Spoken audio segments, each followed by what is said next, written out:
Meadows here, and today we're going to talk about dynamic benches because there just may be a program coming up that incorporates dynamic benches. So we're going to talk about technique, how you do them, the kind of weights you use, and who better to explain this than the master himself, Dave Tate. Like we spoke about in the SWAT, if the SWAT video goes up for this video, It will. if not, It'll be wait, up. then it's going to come through here. I don't want to spend an hour talking about the benefits of dynamic effort benching, so I'm just going to talk about the benefits in regards to the program that we did and short version for this video. Like the squat, the first reason for this is technique reinforcement, because you're going to be doing multiple sets of 3, I think we have 5s that are going to be in there. So usually what will happen if you're doing sets of 5, 6, 10, 15, mental fatigue and focus is going to kind of kick in. So there's going to be less focus on the actual repetition. So when you're taking it down with the dynamic work, it's more chances to do more first reps. So as a power lifter coming from a powerlifting background, it's all about the first rep. Doesn't matter how your 3rd, 4th, or 5th looks. So that's the first thing. It's technical reinforcement. Second thing is to build that explosive strength, which is part of what we have in the program that we have out there.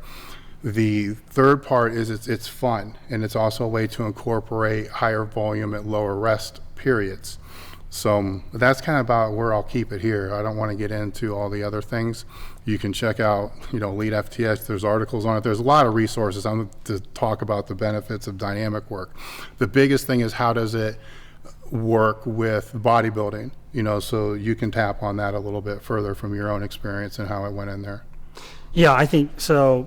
I think the number one thing is, man, this stuff's kind of fun. It's really fun, the dynamic work.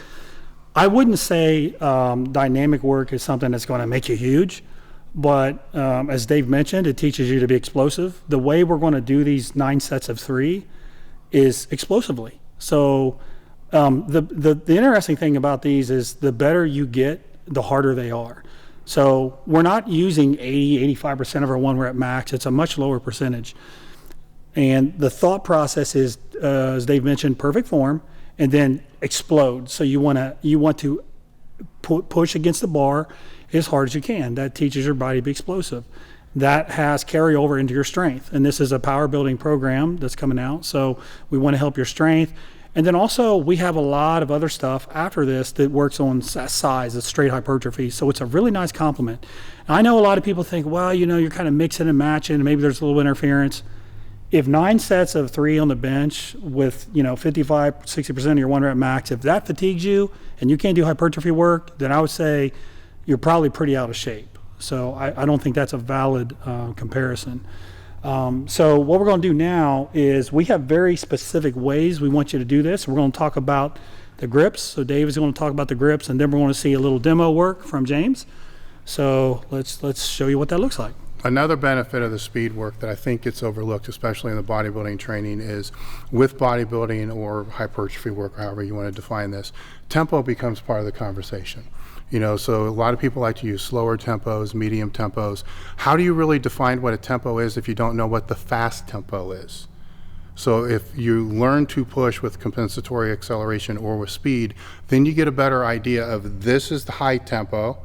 And then when somebody says use a moderate tempo or use a tempo that's about half what your normal speed is, well, what's your normal speed? You can't say that. Yeah.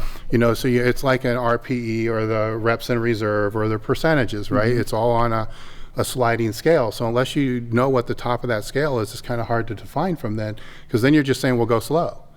Well, if they already go slow, what's that mean? All right.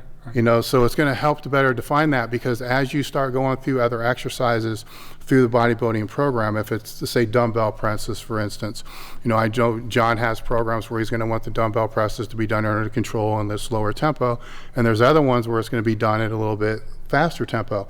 That also influences how much weight you're going to be able to lift and how much muscle is going to be under contraction at a set period of time.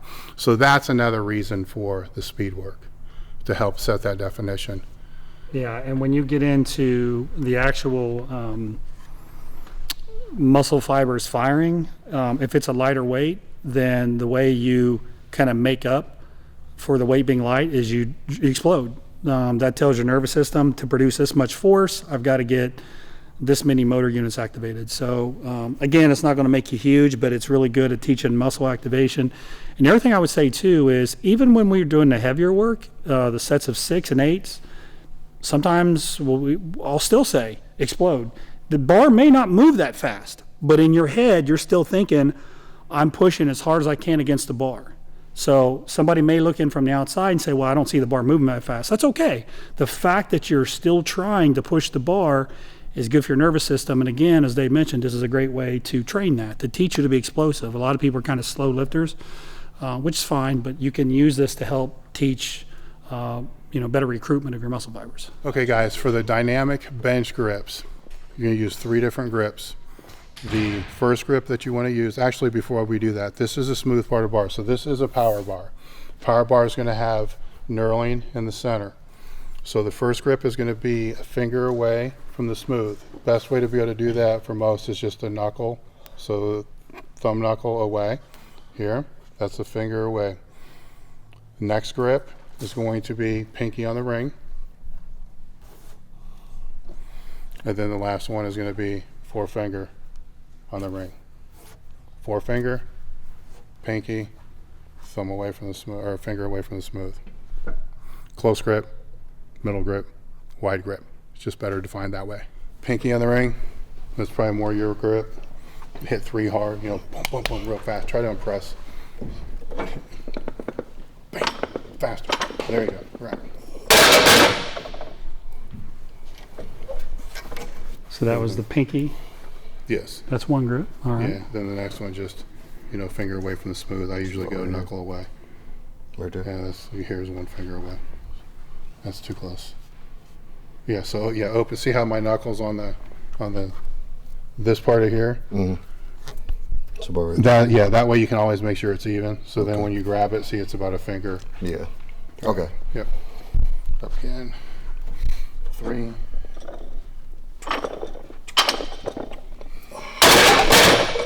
That's 2 grips. What was the third one? We did them all. The wide one?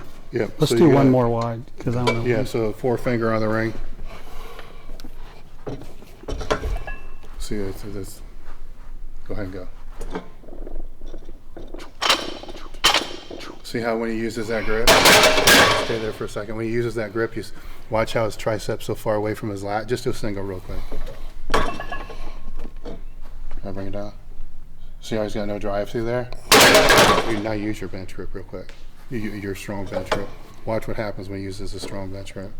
See how that drives all together down in his lats? So that's another reason why you want to use different grips. Yeah. One grip you're going to be more suited for, you're going to be stronger at. So you want to be able to build up your weak points so you cover all bases. Yeah. And then typically what we would do for this is we would start with like 9 sets, and then, as you mentioned, it's a good tool for conditioning. So we would work up the amount of sets we were doing. So you might go from 9 to 14 or 12, or but keep building up the sets for a block. Yep. So that's the speed bench. there you go. 101, very simple. Want a complex explanation? Go to our website, I guess. I don't know.